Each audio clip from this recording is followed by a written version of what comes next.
আসসালামু আলাইকুম। এমএসআর ট্রিক্সের আরেকটি ভিডিওতে আপনাকে স্বাগতম। গত পর্বের ভিডিওতে আমি দেখিয়েছি বেসিক টেক্সট ফরম্যাটিং শর্টকাট কোনগুলো সেগুলো কিভাবে কাজ করে। এছাড়াও দেখিয়েছিলাম ফন্ট ফরম্যাটিং শর্টকাট কি কোনগুলো সেগুলো কিভাবে কাজ করে।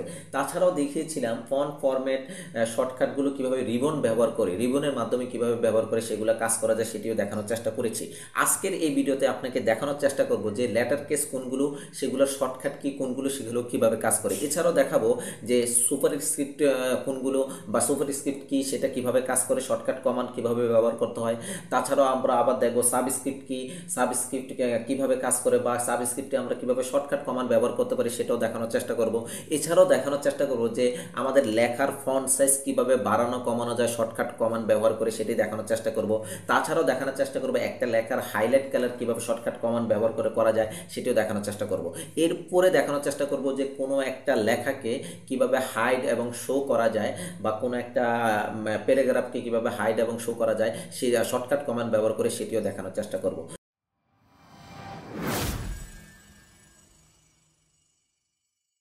তো ডিসপ্লেতে আপনি একটি ডকুমেন্ট দেখতে পাচ্ছেন। এই ডকুমেন্টের মাধ্যমে আমি দেখানোর চেষ্টা করব আজকের কাজগুলো। প্রথমে দেখাবো যে ধরুন আপনি চাচ্ছেন যে সবগুলো লেখা, এই প্যারাগ্রাফের সবগুলো লেখাকে আপনি চাচ্ছেন কি অর্থাৎ সবগুলো লেখা যেন বড় হয়, অর্থাৎ বড় হাতের হয়। তো এটি করার জন্য প্রথমত হচ্ছে যে আপনি লেখাটাকে অবশ্যই সিলেক্ট করবেন। অর্থাৎ লেখা নিয়ে কাজ করতে গেলে অবশ্যই লেখাটাকে তো সর্বপ্রথম সিলেক্ট করে নিতে হবে। সিলেক্ট করার পরে কিবোর্ড থেকে শিফট কি একবার প্রেস করুন, শিফট কি চেপে ধরে কিবোর্ড থেকে শিফট কি চেপে ধরে ফাংশনের F3 একবার প্রেস করুন। তাহলে দেখতে পারবেন আপনি যতটুকু আপনি সিলেক্ট করেছেন সবগুলো লেখা কিন্তু এখন ক্যাপিটাল অর্থাৎ ক্যাপিটাল লেটার হয়ে গেছে, বড় হাতের বড় অক্ষরে হয়ে গিয়েছে। আবার যদি শিফট কি চেপে ধরে F3 প্রেস করেন তাহলে দেখবেন সবগুলা লেখা মানে সেন্টেন্স হতে শুরু করে বা ওয়ার্ড হতে শুরু করে অক্ষর হতে শুরু করে সবগুলা লেখা কি হয়ে গেছে আপনার ছোট অক্ষরের হয়ে গেছে। আবারও যদি আপনি শিফট কি চেপে ধরে F3 প্রেস করুন তাহলে দেখতে পারবেন শুধুমাত্র আপনার যেটি হচ্ছে সেটি হচ্ছে যে সবগুলো আপনার ছোটাতের হবে, শুধুমাত্র আপনার প্রথম অক্ষরটি মানে সেন্টেন্সের প্রথম ওয়ার্ডের প্রথম অক্ষরটি কি হচ্ছে আপনার অর্থাৎ বড় অক্ষরে দেখা যাচ্ছে। এইভাবে যদি আপনি শিফট কি চেপে ধরে F3 প্রেস করেন লেখা সবগুলো লেখা বড় হাতের হবে। আবার যদি শিফট কি চেপে ধরে F3 প্রেস করেন সবগুলো লেখা ছোট হাতের হবে। আবার যদি শিফট কি চেপে ধরে যদি F3 প্রেস করেন তাহলে সবগুলো ছোট হবে, শুধুমাত্র সেন্টেন্সের প্রথম ওয়ার্ডের প্রথম অক্ষরটি বড় হাতের হবে। আশা করি বুঝতে পেরেছেন যে কিভাবে আপনি চেঞ্জ কেস অর্থাৎ লেটার কেস পরিবর্তন করবেন, এটা বুঝতে পেরেছেন। এখন আসেন আমরা যদি চাই যে এতটুকু অংশ সিলেক্ট করা আছে, ধরুন আপনি চাচ্ছেন যে এই এই বাক্যটুকু আপনি কি করবেন সবগুলা লেখা বড় হাতে চাচ্ছেন, তখন আরেকভাবেও কিন্তু আমরা করতে পারি। সেটা কিভাবে, কন্ট্রোল শিফট কি চেপে ধরে এ প্রেস করুন তাহলে দেখতে পারবেন এই এতটুকু অংশ কি হয়ে গেলো আপনার অর্থাৎ টোটালি আপনার কি হয়ে গেলো সবগুলো অক্ষর বড় হাতে হয়ে গেছে। আবার যদি এটাকে যদি আগের অবস্থায় আনতে চান কন্ট্রোল শিফট চেপে ধরে এ প্রেস করুন তাহলে দেখতে পারবেন আগের অবস্থা কিন্তু চলে আসবে। আবারও বলছি, আপনি যদি চান যে আপনার এই সেন্টেন্সটি সম্পূর্ণ বড় হাতের হবে শুধুমাত্র, তাহলে কন্ট্রোল শিফট চেপে ধরে এ প্রেস করুন তাহলে দেখবেন সবগুলো লেখা বড় হাতের হয়ে যাবে। ওকে। আর যদি চান যে আগের অবস্থায় নিয়ে আসতে তাহলে যেভাবে আপনি কন্ট্রোল শিফট এ প্রেস করছেন ঠিক তেমনি করে কন্ট্রোল শিফট চেপে ধরে এ প্রেস করুন তাহলে দেখতে পারবেন আপনার আগের অবস্থায় কিন্তু চলে আসবে। ওকে। এরপর আসেন আপনি যদি চান যে কোনো একটা লেখাকে, যেমন ধরুন এই সেন্টেন্সটাকে আপনি চাচ্ছেন যে এটাকে মানে সবগুলো লেখা বড় হাতের হবে, বাট প্রথম ওয়ার্ডের প্রথম অক্ষরটা বড় হাতের হবে কিন্তু অন্যগুলো ছোট হবে, কিন্তু সেটাও কিন্তু আপনার বড় হাতেরই হবে। তো এটি করার জন্য কন্ট্রোল শিফট কি চেপে ধরে কে প্রেস করুন তাহলে দেখুন এই যে প্রথমটা কি হচ্ছে আপনার প্রথম প্রথম অক্ষরটা এই জেনারেল ওয়ার্ডের প্রথম অক্ষরটা বড় হাতের, পরেরগুলো কিন্তু বড় হাতের কিন্তু এটা একটু ছোট করে আসছে অর্থাৎ স্মল ক্যাপস আকারে অর্থাৎ চলে আসছে। এটাকে যদি আগের অবস্থায় নিয়ে আসতে চান এটি সিলেক্ট থাকা অবস্থায় কন্ট্রোল শিফট কি চেপে ধরে তারপরে কে প্রেস করুন তাহলে দেখবেন আগের অবস্থায় চলে আসবে। তাহলে এখানে আমরা দুইটা জিনিস শিখতে পারলাম। একটি হচ্ছে যে আপনি যদি সবগুলো লেখা বড় হাতে চান তাহলে অবশ্যই লেখাটাকে সিলেক্ট করবেন, সিলেক্ট করে কন্ট্রোল শিফট কি চেপে ধরে এ প্রেস করবেন তাহলে সবগুলো লেখা বড় হাতের হবে। আবার যদি কন্ট্রোল শিফট কি চেপে ধরে এ প্রেস করেন তাহলে আগের মতন চলে আসবে। আর যদি চান যে সবগুলো লেখা বড় হাতের হবে বাট প্রথম অক্ষরটা বড় হাতের হবে অন্যগুলো নামগুলা স্মল ক্যাপসে হবে, তখন হচ্ছে কন্ট্রোল শিফট কি চেপে ধরে কে প্রেস করুন, তাহলে এরকম দেখতে পারবেন। আর যদি আগের অবস্থায় নিয়ে আসতে চান কন্ট্রোল শিফট কি চেপে ধরে কে প্রেস করুন, তাহলে আগের অবস্থায় চলে আসবে। আশা করি বুঝতে পেরেছেন যে এই জিনিসটি কিভাবে কাজ করে। আচ্ছা, এরপর দেখব যে কিভাবে আপনি এমএস ওয়ার্ডে আপনার যে বীজগণিতিক যে ফর্মুলাগুলো রয়েছে বা রাসায়নিক যে সংকেতগুলো রয়েছে সেগুলো কিভাবে আপনি এখানে ব্যবহার করবেন। যেমন ধরেন a plus b whole square সমান a square plus 2b plus B square, এটা যদি আপনি এমএস ওয়ার্ডে লিখতে চান কিবোর্ডের শর্টকাট কমান্ড ব্যবহার করে, তো সেটি কিভাবে করবেন। বা একটি H2SO4 সালফিউরিক অ্যাসিডের একটি সংকেত রয়েছে, সেটি কিভাবে আপনার এমএস ওয়ার্ডে লিখবেন। তো এটি করার জন্য আমাদের দুটি অর্থাৎ নাম রয়েছে, একটা হচ্ছে যে সুপার স্ক্রিপ্ট আর একটা হচ্ছে যে সাবস্ক্রিপ্ট। অর্থাৎ সুপার স্ক্রিপ্টটা আমরা ব্যবহার করব মূলত আমাদের বীজগণিতিক যে ফর্মুলাগুলো রয়েছে সেগুলোর জন্য, আর সাবস্ক্রিপ্ট ব্যবহার করব মূলত আমাদের যেগুলো রাসায়নিক সংকেত রয়েছে সেগুলোর জন্য। তো এখন দেখুন এখানে আমাদের একটি সূত্র রয়েছে, যে সূত্রটা কিন্তু আমরা দেখে বুঝতে পারছি না এটা কি ধরনের সূত্র। তো এটি যদি আমরা যদি সূত্র অনুসারে নিয়ে যেতে চাই, তাহলে এখানে আমাদের যেটি করতে হবে, আমাদের এখানে একটি কমান্ড প্রয়োগ করতে হবে, সেটি হচ্ছে কি আমাদের অর্থাৎ সুপার স্ক্রিপ্ট। তো এটি করার জন্য দেখুন a প্লাস বি এই টুটাকে অর্থাৎ আমরা পাওয়ার হিসেবে নিতে চাচ্ছি। তো এই জন্য প্রথমত হচ্ছে এই টুটাকে আমরা সিলেক্ট করব। সিলেক্ট করে কিবোর্ড থেকে কন্ট্রোল শিফট কি চেপে ধরে অর্থাৎ ইকুয়াল সাইনটা প্রেস করুন, তাহলে দেখুন আপনার এই অর্থাৎ a প্লাস বি এর উপরে কিন্তু আপনার টুটা কিন্তু চলে গেছে, অর্থাৎ পাওয়ার হিসেবে সেটা চলে আসছে। অর্থাৎ এখন আমরা বলতে পারি a plus b whole square. এরপরে দেখুন এই যে a square plus 2b plus B square, অর্থাৎ এর উপরে পাওয়ার 2 থাকবে, বি এর উপরে পাওয়ার 2 থাকবে। তো এটি করার জন্য আমরা প্রথমে এই টুটাকে সিলেক্ট করব, এখানে কার্সরটাকে এনে মানে কার্সর পয়েন্টারকে এনে কন্ট্রোল চেপে ধরে আবার এটাকে মাউস দিয়ে বাম বাটন দিয়ে সিলেক্ট করব। ওকে, এই দুটি সিলেক্ট করার উদ্দেশ্য হচ্ছে যে আপনি বারবার সিলেক্ট না করে একেবারে এই দুইটাকে সিলেক্ট করার পরে এরপরে যদি কন্ট্রোল শিফট কি চেপে ধরে ইকুয়াল সাইন প্রেস করি, তাহলে দেখুন একত্রে কিন্তু সেটা কিন্তু অর্থাৎ পাওয়ার হিসাবে চলে আসছে, অর্থাৎ a square plus 2b plus B square. আশা করি বুঝতে পেরেছেন যে কিভাবে আপনি বীজগণিতিক ফর্মুলার পাওয়ারগুলোকে আপনি শর্টকাট কমান্ড ব্যবহার করে এগুলা দিতে পারবেন। এরপর আসেন রাসায়নিক যে সংকেতটি রয়েছে, এটি কিন্তু আমরা বুঝতে পারতেছি না যে এটি কি ধরনের একটা রাসায়নিক সংকেত।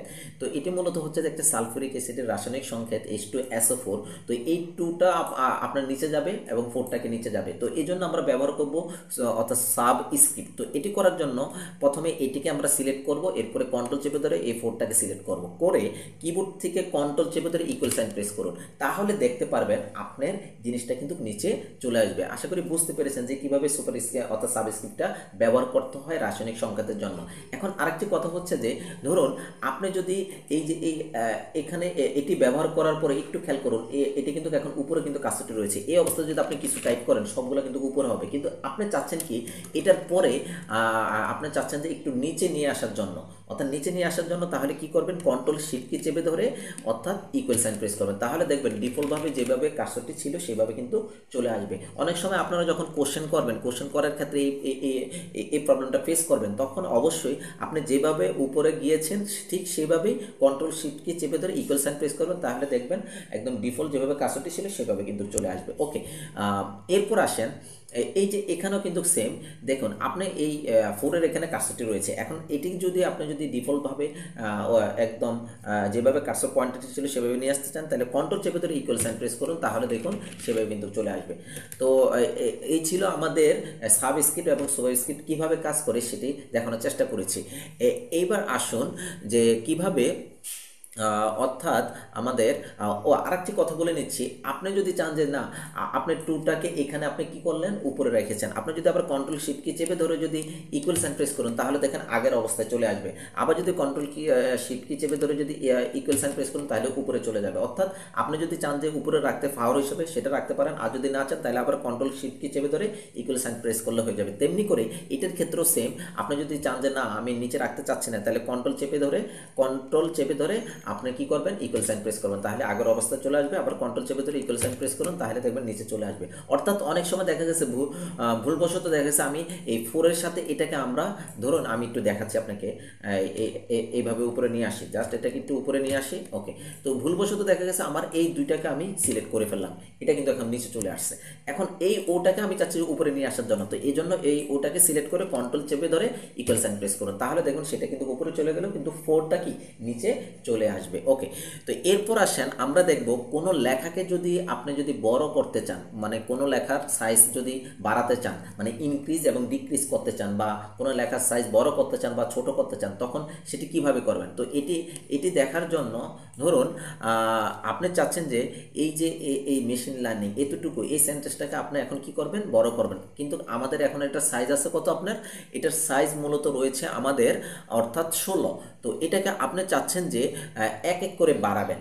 তখন যেটি করতে হবে, এই লেখাটাকে সিলেক্ট থাকা অবস্থায় কন্ট্রোল চেপে ধরে থার্ড ব্র্যাকেট রয়েছে আমাদের কিবোর্ডের, থার্ড ব্র্যাকেট রয়েছে, থার্ড ব্র্যাকেটে একটা প্রেস করুন, মানে রাইট যে থার্ড ব্র্যাকেটটা রয়েছে সেটা প্রেস করুন, তাহলে দেখুন এক এক করে বাড়বে, এক এক করে কিন্তু সেটা বাড়তেছে। আর যদি কন্ট্রোল চেপে ধরে যদি আপনি যদি মানে ওপেনিং থার্ড ব্র্যাকেট যেটি রয়েছে সেটি যদি আপনি যদি প্রেস করেন, তাহলে দেখবেন এক এক করে কিন্তু কমবে, এক এক করে কিন্তু কমছে।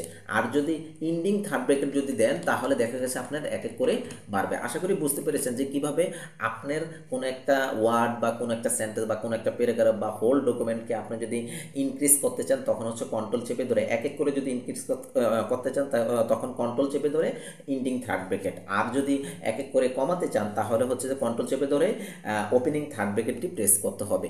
এরপর আসেন আপনি যদি চান যে এই এই যে এখানে যে লেখাগুলো রয়েছে, ধরুন এই যে এখানে এখানে যে লেখাগুলো রয়েছে এই এখন কত আছে, 18 রয়েছে।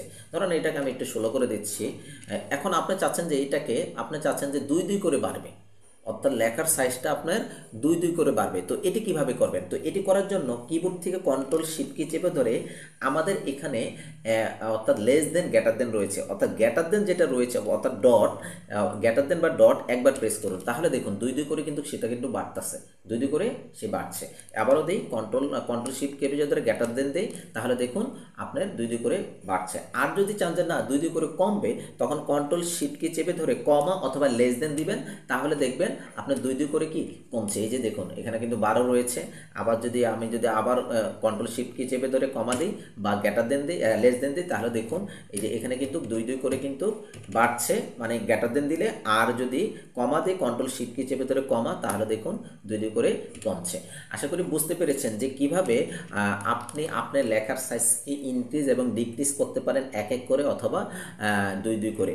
তো এরপর আসেন, এরপর আমরা যেটি দেখব সেটি হচ্ছে যে ধরুন আমরা এই যে এই হোল ডকুমেন্টের মধ্যে কি কি ধরনের ফন্ট সাইজ, মানে ফন্ট সাইজ কত, তারপরে এটা ফন্ট স্টাইল কি দিয়েছি, ফন্ট কি দিয়েছি, এটার পেজ, এটা কোন ধরনের পেজ আমরা ব্যবহার করেছি, এটা যদি জানতে চাই, তাহলে আমাদেরকে যেটি করতে হবে কিবোর্ড থেকে শিফট কি চেপে ধরে F1 ফাংশনের F1 কি প্রেস করুন, তাহলে ডান পাশে দেখতে পারবেন রিবেল ফরম্যাটিং নামে একটি অপশন চলে আসবে, যেখানে দেখুন আপনি আপনার এই ডকুমেন্টের জন্য কি কি ধরনের ফন্ট সাইজ বা আপনি কি কি ফন্ট ব্যবহার করেছেন, প্যারাগ্রাফের মধ্যে অ্যালাইনমেন্ট দিয়েছেন কি, তারপরে হচ্ছে এটার মার্জিন কি, সব কিছু চলে আসছে। দেখুন আমি যদি একটু এটাকে একটু এক্সপান্ড করি, ওকে, এই দেখুন এই যে font, paragraph, bullets, numbering, section. দেখুন এই ফন্টে গেলে আমরা ফন্ট কিন্তু আমরা ক্যালিব্রি ফন্ট আমরা ব্যবহার করেছি, 18 ফিট রয়েছে।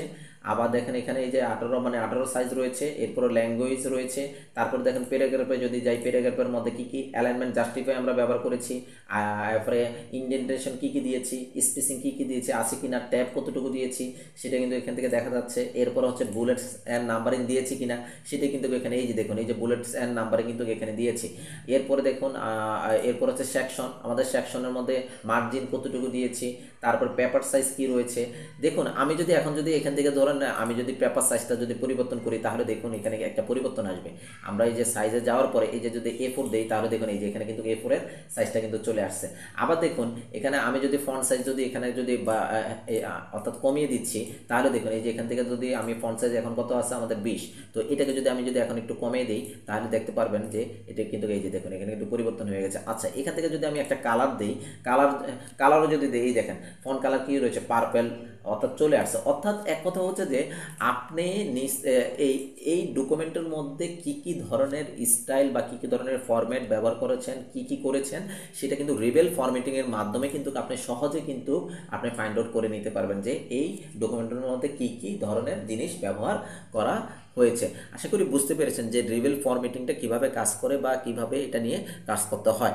এরপর আসেন, এরপর আমরা যেটা দেখব সেটা হচ্ছে যে আপনি যদি কোনো একটা ওয়ার্ড বা কোনো একটা লেখাকে হাইলাইট করতে চান কিবোর্ডের শর্টকাট কমান্ডের মাধ্যমে, যেমন ধরুন আমি চাচ্ছি যে ন্যারো এআই, এতটুকু অংশ হাইলাইট করব, তো এতটুকু অংশ প্রথমে সিলেক্ট করব।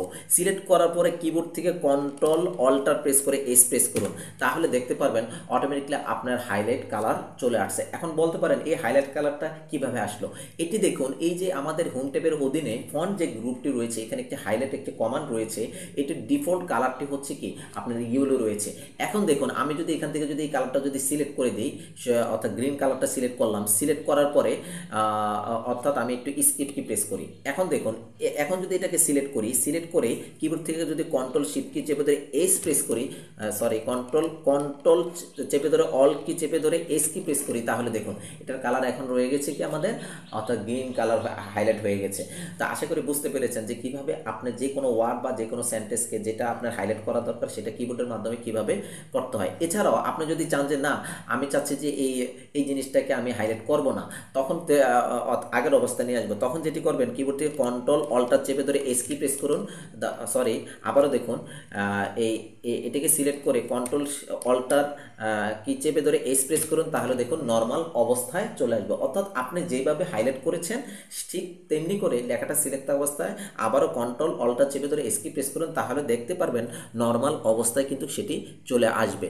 এরপর আসেন, আপনি যদি কোনো লেখাকে যদি ধরুন এখান থেকে আপনি চাচ্ছেন যে এই ডকুমেন্টের কোনো স্পেসিফিক কিছু অংশ আপনি চাচ্ছেন যে হাইড করে রাখতে, তখন যেটি করতে হবে কন্ট্রোল শিফট কি চেপে ধরে এস কি প্রেস করুন, তাহলে দেখুন সেটি কিন্তু চলে গেছে। এখন কিন্তু সেটি কিন্তু আপনার এখানে আর নেই। এখন যদি এটাকে যদি আবার পূর্বের অবস্থায় নিয়ে আসতে চান, মানে হাইট থেকে শো করাতে চান, তখন যেটি করতে হবে প্রথমে কন্ট্রোল এ প্রেস করবেন, মানে লেখাটাকে সম্পূর্ণ ডকুমেন্টের লেখাটাকে সিলেক্ট করবেন, এরপরে কিবোর্ড থেকে কন্ট্রোল ডি প্রেস করবেন।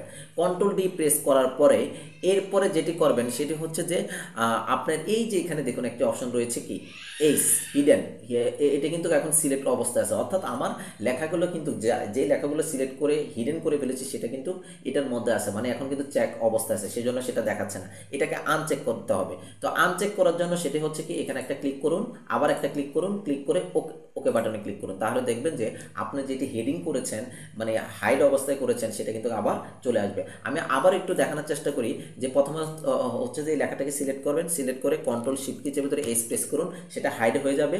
আর এটাকে যদি আবার শো করাতে চান কন্ট্রোল এ প্রেস করুন, তারপরে কন্ট্রোল ডি প্রেস করুন, কন্ট্রোল ডি প্রেস করে এটাকে কিন্তু আপনি মাউস দিয়েও করতে পারেন, অথবা এখান থেকে যেটি করতে পারেন অল্ট চেপে ধরে এস প্রেস করুন, তাহলে একবার হলো, আবার এস প্রেস করুন, তাহলে দুইবার হলো, তারপরে মানে এটা আনচেক হয়ে যাবে। এরপর হচ্ছে ওকে বাটনে ক্লিক করুন, তাহলে দেখবেন আপনার যেই অর্থাৎ যে প্যারাগ্রাফটুকু আপনি হাইড করেছেন সেটি কিন্তু অর্থাৎ আবার শো করবে বা দেখাবে। আশা করি বুঝতে পেরেছেন যে কিভাবে আপনি লেটার কেস নিয়ে মানে অর্থাৎ কাজ করবেন বা চেঞ্জ কেস পরিবর্তন করবেন, তারপরও হচ্ছে যে আপনি সাবস্ক্রিপ্ট সুবস্ক্রিপ্ট নিয়ে কীভাবে কাজ করবেন, তারপরও হচ্ছে যে আপনার অর্থাৎ লেখাটাকে কিভাবে হাইলাইট করবেন, তারপর হচ্ছে ফন্ট সাইজ কীভাবে করবেন, ফন্ট সাইজ কীভাবে বাড়াবেন করাবেন অর্থাৎ কমাবেন। এরপর আমরা দেখেছি যে রিবেল ফরম্যাটিং, যেটা হচ্ছে ডকুমেন্টের মধ্যে কী কী স্টাইল সাইজ বা কতটুকু সাইজ দিয়েছি বা কি মার্জিন দিয়েছি বা পেপার সাইজ কি সেটা আমি দেখানোর চেষ্টা করেছি। তারপর হচ্ছে যে আমি কীভাবে নির্দিষ্ট এরিয়া বা নির্দিষ্ট লেখাকে কিভাবে হাইড বা শো করানো যায় সেটি দেখানোর চেষ্টা করেছি। তো এই ভিডিওটি যদি আপনার ভালো লেগে থাকে তাহলে অবশ্যই আমার এই ভিডিওটাকে অর্থাৎ লাইক দিবেন, তারপর হচ্ছে যে চ্যানেলটি সাবস্ক্রাইব করবেন। আর যদি আপনার যদি এই ভিডিওর মাধ্যমে যদি কোনো কিছু অর্থাৎ বুঝতে সমস্যা হয় তাহলে অবশ্যই কমেন্ট করে জানাবেন। তো ভালো থাকবেন, সুস্থ থাকবেন এই কামনা করি। আসসালামু আলাইকুম।